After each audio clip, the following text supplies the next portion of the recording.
ओम सूर्य देवता नमः। आप सभी श्रद्धालु भक्तों को मकर संक्रांति 2026 की हार्दिक शुभकामनाएं एवं मंगलमय बधाइयां हो। तो स्वागत है आपका एक और नई वीडियो के साथ नया योग टीवी चैनल पर। भक्तों, आज के इस विशेष वीडियो में हम मकर संक्रांति 2026 से जुड़ी संपूर्ण शास्त्रीय, ज्योतिषीय एवं धार्मिक जानकारी आपके लिए लेकर आए हैं। इस वीडियो में आपकी हर उस उलझन और कंफ्यूजन को दूर किया गया है जो अक्सर भक्तों के मन में रहती है। मकर संक्रांति का त्योहार इस वर्ष कब आ रहा है? आने वाला मकर संक्रांति 14 तारीख को है या 15 तारीख को? क्योंकि मकर संक्रांति जो है वह 13, 14, 15 इन दिनों में कभी भी आ सकता है। तो आज की इस वीडियो में हम स्पष्ट रूप से जानेंगे कि मकर संक्रांति के का जो पर्व है वह कब है। क्या 14 को मनाया जाएगा या 15 को मनाया जाएगा? इस आपकी कंफ्यूजन को दूर करेंगे। मकर संक्रांति को लेकर इस बार सभी भक्तों के मन में कंफ्यूजन और असमंजस्य की स्थिति है। तो आज हम आपकी असमंजस की स्थिति को दूर करेंगे और साथ इस वीडियो में हम यह भी जानेंगे कि मकर संक्रांति पर आपको क्या करना चाहिए और क्या नहीं करना चाहिए, यह आपको बताएंगे। इसी के साथ बात करेंगे मकर संक्रांति पर पूजन कैसे करना चाहिए, कैसे आप मकर संक्रांति के पर्व का संपूर्ण पुण्य प्राप्त कर सकते हैं। मकर संक्रांति क्यों महत्वपूर्ण है?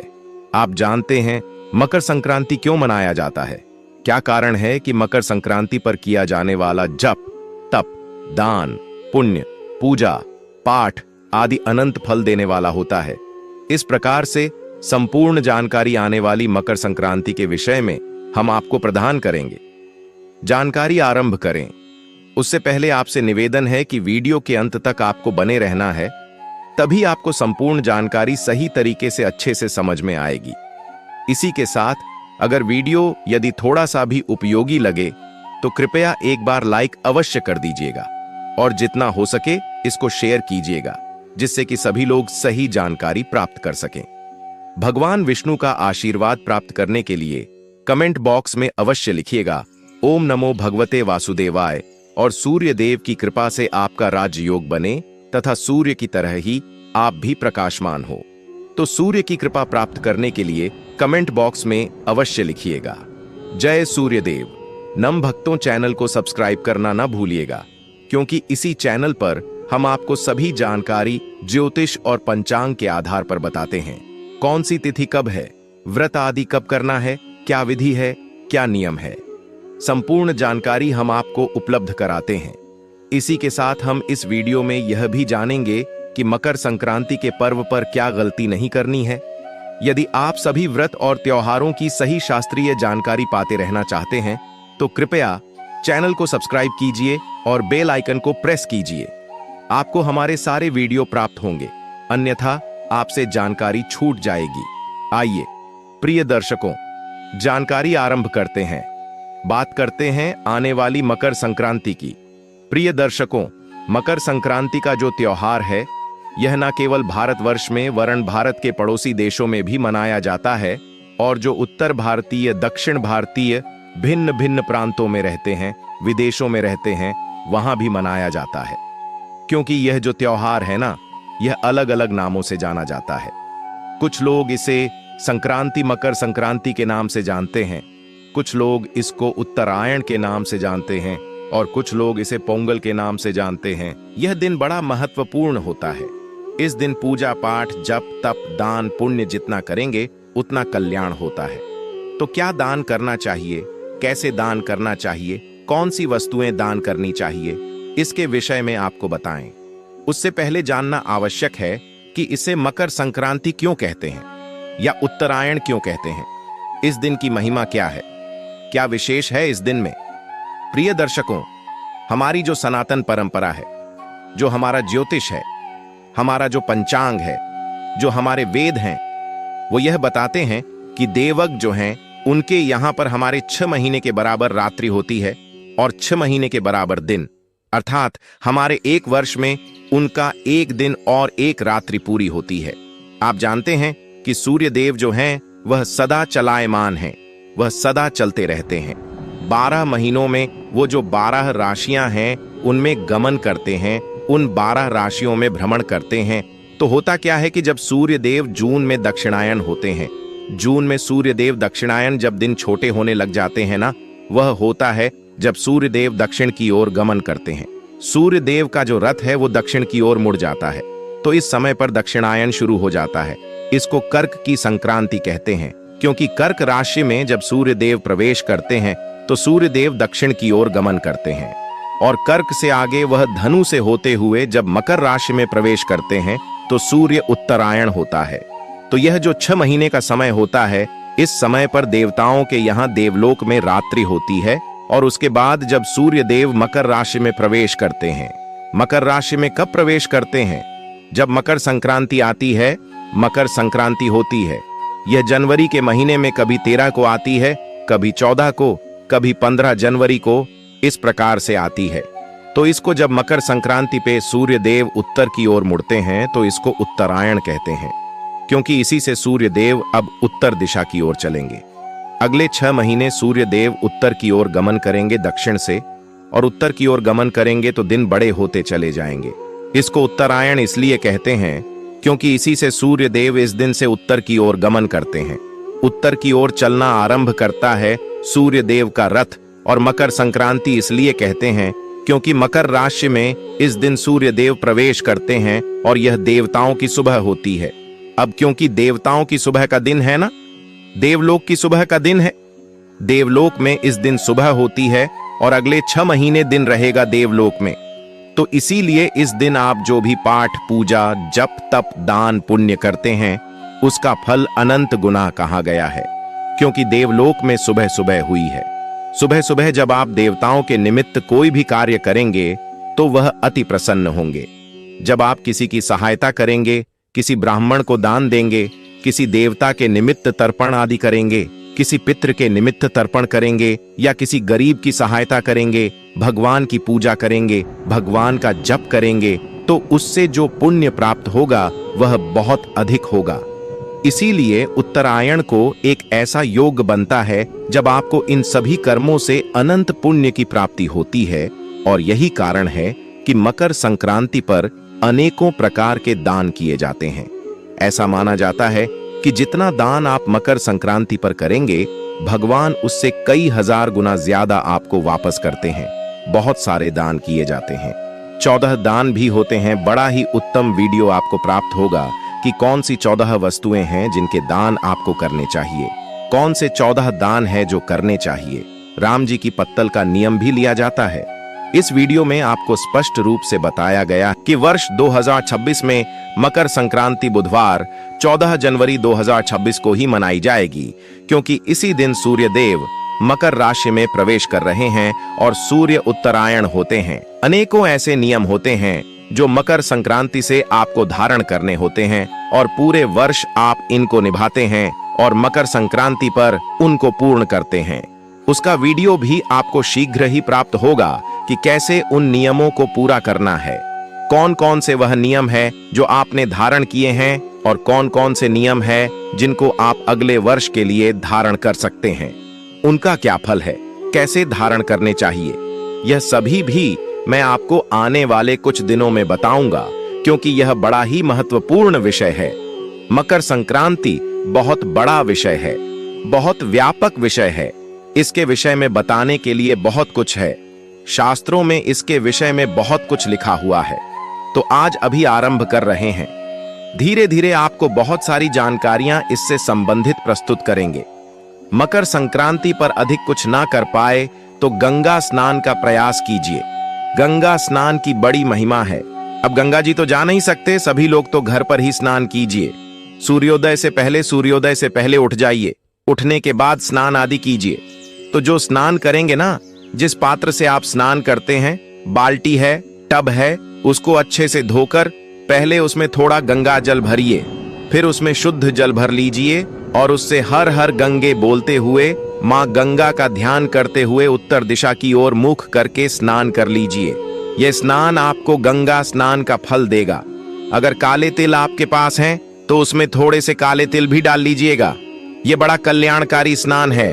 जो लोग गंगा जी नहीं जा सकते, प्रत्येक अवसर पर वो इस विधि से स्नान करें। संक्रांति पर स्नान आदि करके स्वच्छ वस्त्र धारण कीजिए, अपने मंदिर की पाठ पूजा कीजिए और जो आपके प्रतिदिन के नियम हैं उनको पूरा कीजिए। और उसके बाद आज के दिन दान का दिन है। सबसे पहले अगर संभव है तो किसी ब्राह्मण को भोजन कराइए। ब्राह्मण को भोजन नहीं करा सकते हैं तो ब्राह्मण को जितना हो सके दान पुण्य कीजिए। सर्दी का समय है, आपके आसपास यदि कोई वेद पाठी ब्राह्मण है, देखिए दान के विषय में शास्त्र कहते हैं कि दान सदा योग्य ब्राह्मण को ही दिया जाना चाहिए। जो ब्राह्मण के निमित्त दिया जाने वाला दान है वह योग्य ब्राह्मण को दिया जाना चाहिए। योग्य ब्राह्मण कौन? जो वेद पाठी ब्राह्मण है, जो सत्कर्म करता है, जो भगवान की भक्ति करता है, जो वेदों को और पुराणों को पढ़ता है। क्योंकि जो वेदों को पुराणों को पढ़ेगा उसी के पास पुण्य होगा। जब आप वेद पाठ पढ़ते हैं तो उससे आपको धर्म की प्राप्ति होती है, पुण्य की प्राप्ति होती है। और ब्राह्मण को जब भी आप प्रसन्न करते हैं तो उससे आपको क्या मिलता है? आशीर्वाद के रूप में पुण्य प्राप्त होते हैं। वहीं यदि आपने किसी अयोग्य ब्राह्मण को कोई वस्तु दी, दान दिया, उसके पास तो पुण्य है ही नहीं। उसने तो खुद अपने पाप इतने कर रखे हैं तो उसके पाप आपको मिलेंगे। इसीलिए शास्त्रों में साफ साफ लिखा है कि दान योग्य ब्राह्मण को दीजिए।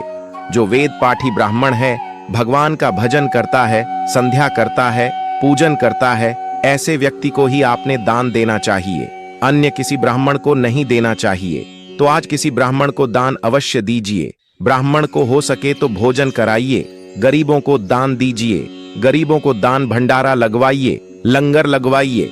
स्वयं नहीं करवा सकते हैं तो जहां लग रहे हैं लंगर वहां पर सहयोग कर दीजिए। थोड़ी सी धनराशि दान दे दीजिए, या गरीबों को, गरीब बच्चे कहीं मिल जाए आपको, उनको भोजन दे दीजिए। ज्यादा कुछ नहीं, बिस्किट आदि बांट दीजिए, कपड़े बांट दीजिए, कंबल बांट दीजिए, शॉल बांट दीजिए। बच्चों के लिए अगर स्वेटर ला सकते हैं, आपके पास इतना धन है तो वह ला दीजिए। जितना आप कर सकते हैं ना आज, उतना दान कीजिए।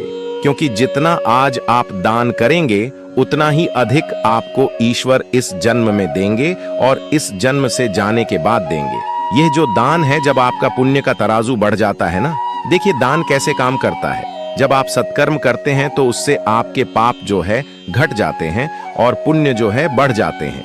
पुण्य का तराजू उठ जाता है। जब पुण्य का तराजू आपका बड़ा हो जाता है, पाप कम हो जाते हैं तो आपके दिन अच्छे आने लगते हैं। आपकी जो आप आभा मंडल है वह बदल जाती है। आपके आसपास का वातावरण बहुत पॉजिटिव हो जाता है। हर आदमी आपसे प्रसन्न रहेगा, आपकी ओर देखना चाहेगा, आपसे मिलना चाहेगा, आपसे बात करना चाहेगा। यह होता है पुण्य का प्रभाव। जब आप सत्कर्म करते हैं, पुण्य कमाते हैं, तो वह आपके पूरे शरीर में दिखाई देता है। उसका प्रभाव, वह सकारात्मक ऊर्जा का प्रवाह आपके अंदर होता है। और फिर हर आदमी आपसे मिलना चाहता है, आपसे बात करना चाहता है। आपके आर्थिक हालात अच्छे होते हैं। भगवान के आशीर्वाद से आपके बुरे दिन समाप्त होते हैं। यह प्रभाव तो होता है इसी जन्म में, जब आपके पुण्य बढ़ जाते हैं। और उसके बाद जब मनुष्य सभी सुख सुविधाओं को भोग के परलोक को जाता है, तो वहां जो आपका गमन का समय है ना, उस समय यह सभी पुण्य काम आते हैं। आपने जो जो दान किए होंगे वो वस्तु आपको मार्ग में मिलेंगे। क्योंकि जो जीव यात्रा है ना, वो चाहे बैकुंठ जाएं, चाहे यमलोक जाएं, है वर्ष भर की। अगर आपने कभी भी गरुड़ पुराण सुना होगा तो यह यात्रा पूरे 1 साल की होती है। इसीलिए 1 साल के बाद ही वर्ष होती है। मासिक श्राद्ध किया जाता है ना? मासिक श्राद्ध इसलिए किया जाता है, हर महीने उस प्रेत के लिए जो भोजन आदि दिया जाता है। तो 1 वर्ष की यह यात्रा है। इस यात्रा में सभी सुविधाएं आपको मिलेंगी अगर आपने यहां जीवित रहते हुए ये सब चीजें दी हैं। दान में लोगों की सहायता की है, ब्राह्मण को दान दिया है, गाय को दान दिया है, गाय को चारा खिलाया है, जानवरों पर दया की है, तो परलोक में ये सब सहायता करेंगे। और अगर नहीं किया है तो प्रभु जी फिर तो भटकना ही पड़ेगा ना। इसीलिए कहते हैं कि इस जन्म में जितना है वह कर लीजिए, और मकर संक्रांति सबसे अधिक पुण्य देने वाली है। इस तिथि का ध्यान रखिएगा, इससे कि जीवन में आप उनको अपनाएं, प्रभु की भक्ति करें और उसका फल प्राप्त करें। तो जो भी वस्तु आप दान कर रहे हैं ना, पहले उसका संकल्प अवश्य कीजिएगा। वस्तु को पहले घर लाइए, घर लाकर हाथ में जल लीजिए, अक्षत लीजिए, 1 का सिक्का दक्षिणा के रूप में कम से कम रखिए। 3 बार बोलिए ओम श्री विष्णु, ओम श्री विष्णु, ओम श्री विष्णु। अपना नाम, अपना गोत्र, जिस स्थान पर बैठकर संकल्प कर रहे हैं वहां का मकान नंबर, क्षेत्र का नाम, शहर का नाम, माघ मासे कृष्ण पक्षे एकादशयाम पुण्यतिथि सूर्य उत्तरायण मकर संक्रांति निमित्तार्थाय आयु आरोग्यता प्राप्तथाय भगवान विष्णु प्रसन्नार्थाय अमुक वस्तु दानम संकल्पम संकरिश। जो भी वस्तु आप दान कर रहे हैं उसका वहां पर नाम लीजिए और बोलिए सौ श्री विष्णु शरणो शरणम प्रपद्य। यह हाथ में जो जल लिया है आपने, तो चारों तरफ पहले अपना हाथ घुमाइए, जो सामान है उसके चारों तरफ हाथ घुमाइए और भगवान के चरणों में अर्पित कर दीजिए। भगवान से प्रार्थना कीजिए कि प्रभु आज इस मकर संक्रांति के अवसर पर मैं यह सभी वस्तुएं अपनी श्रद्धा अनुसार और सामर्थ्य अनुसार जरूरतमंदों को या ब्राह्मण को अर्पित कर रहा हूं। इसे स्वीकार करें और उसके बाद वह वस्तुएं आप जिसको भी देने के लिए लाए हैं उनको दीजिए। और यदि आप धनराशि दान कर रहे हैं तो आप संकल्प में द्रव्य और जितने भी दान कर रहे हैं वह राशि लिखिएगा कि अमुक इतना द्रव्य आप इस उद्देश्य से अमुक व्यक्ति को दे रहे हैं, क्योंकि बहुत सारे लोगों के लिए संभव नहीं होता, बहुत सारी जगह पर ये कर्म भी नहीं होते हैं, तो वह क्या करते हैं कि केवल दक्षिणा भेज देते हैं। हमारे पास कई देशों से ऐसे लोग हैं, क्योंकि वहां पर यह सब कर्म होते नहीं। वो कहते हैं पंडित जी हम इस काम के लिए आपको दक्षिणा भेज रहे हैं, बस यह काम हमारा करवा दीजिएगा या आप स्वयं वस्त्र ले लीजिएगा। बहुत सारी चीजें होती हैं जो बताते हैं वो। कई बार हमारे यहाँ मंदिर में भंडारे होते हैं तो उसमें भी वह भेज देते हैं कि हम आपको भंडारे के निमित्त यह राशि अर्पित कर रहे हैं, तो वहां से वह द्रव्य भेज देते हैं, यहाँ उनके नाम का भंडारा हो जाता है। तो इस प्रकार से भी आप दान दे सकते हैं। आज के दिन आपको सूर्य देव की आराधना अवश्य करनी चाहिए। सूर्य देव की आराधना कैसे करेंगे? स्नान आदि से निवृत्त होके यह जो दान पुण्य का कार्य है यह करने के बाद अब आप सूर्य देव की आराधना करेंगे। सूर्य देव की आराधना के लिए एक लोटा लीजिए, तांबे का या पीतल का। उसमें पहले थोड़ा गंगा जल फिर शुद्ध जल भरिए, थोड़ा सा उसमें रोली डाल लीजिए और लाल पुष्प उसमें डाल लीजिए और फिर सूर्य देव को अर्घ दीजिए। ओम सूर्य देवाय नमः, सूर्य देवाय नमः, सूर्य देवाय नमः। सूर्य देव को अर्घ दीजिए। जब आप अर्घ देंगे तो जो जल का लोटा है उसको अपने मस्तक से उस स्थिति में रखिए कि जब वह जल की धार नीचे जाए तो सूर्य देव उस धार में से आपको दिखाई देने चाहिए। यह नियम है, यह विधि है सूर्य को अर्घ देने की। और फिर आप उस जल से अर्घ दीजिए सूर्य देव को। परिक्रमा कीजिए खड़े खड़े और मस्तक से उस जल को लगाइए। अगर आपके पास तिल से बनी हुई कोई मिठाई है तो उसका सूर्य देव को भोग लगाइए। सूर्य देव से प्रार्थना कीजिए कि हे सूर्य देव, आज आप उत्तरायण हो रहे हैं, मैं आपकी पूजा करता हूं, मेरे ऊपर कृपा बनाए रखें और मेरे जीवन की जो परेशानियां हैं उनसे मुझे मुक्ति दिलाएं। यह सूर्य की जो आराधना है, सूर्य की जो पूजा है ना, वह आज के दिन बड़ी फलदायी है।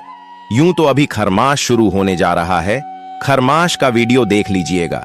सूर्य की पूजा तो खरमास में पूरे 1 महीने की जाती है और जितनी पूजा करेंगे उतना चमकेगा भविष्य आपका। आपके चेहरे पर तेज आ जाएगा अगर आपने सूर्य की आराधना करी तो। खरवास में बड़ी कल्याणकारी है, उसको देख लीजिएगा आप। वीडियो ना मिले तो कमेंट बॉक्स में लिख के पूछ लीजिएगा। तो सूर्य की पूजा आपने मकर संक्रांति पे अवश्य करनी है। सूर्य देव के जो उपासना स्तोत्र है ना, यह भी मैं आपके लिए अपलोड करूंगा, बड़े काम आएंगे आपके। उपासना स्तोत्र आप उस दिन सुनिएगा, इसका पुण्य भी बहुत अधिक है। तो इस प्रकार से मकर संक्रांति को आप मनाइएगा।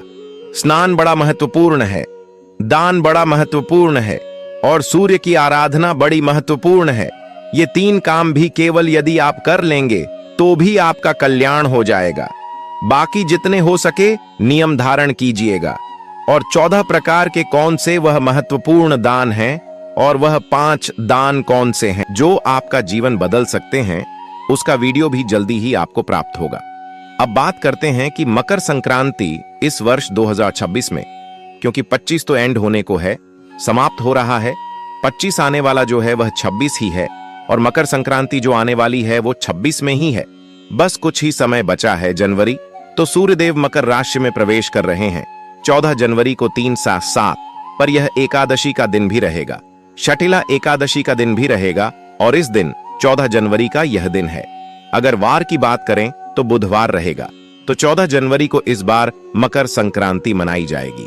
14-15 के बीच में जो कंफ्यूजन है उसको दूर कीजिए और 14 तारीख को मकर संक्रांति का पर्व विधि विधान से और हर्षोल्लास के साथ मनाइए। प्रिय भक्तों, मकर संक्रांति केवल एक पर्व नहीं बल्कि जीवन में नई ऊर्जा, नई दिशा और नए संकल्प का शुभ अवसर है। इस पावन दिन सूर्य देव उत्तरायण होकर हमें यह संदेश देते हैं कि अंधकार से प्रकाश की ओर, नकारात्मकता से सकारात्मकता की ओर और आलस्य से कर्म की ओर बढ़ना ही जीवन का सत्य मार्ग है। यदि इस दिन श्रद्धा पूर्वक स्नान, दान, जप, तप और सूर्य उपासना की जाए तो न केवल वर्तमान जीवन के कष्ट दूर होते हैं बल्कि आने वाला पूरा वर्ष सुख, समृद्धि और शांति से भर जाता है। इसलिए इस मकर संक्रांति पर सामर्थ्य अनुसार दान अवश्य करें, जरूरतमंदों की सेवा करें और सूर्य देव से अपने जीवन को प्रकाशमय बनाने की प्रार्थना करें। यदि आपको यह पवित्र जानकारी उपयोगी लगी हो तो वीडियो को लाइक करें, चैनल को सब्सक्राइब करें और अपने भक्ति भाव को व्यक्त करने के लिए कमेंट बॉक्स में लिखें जय सूर्य देव। प्रभु की कृपा आप सभी पर सदा बनी रहे। हरे कृष्णा।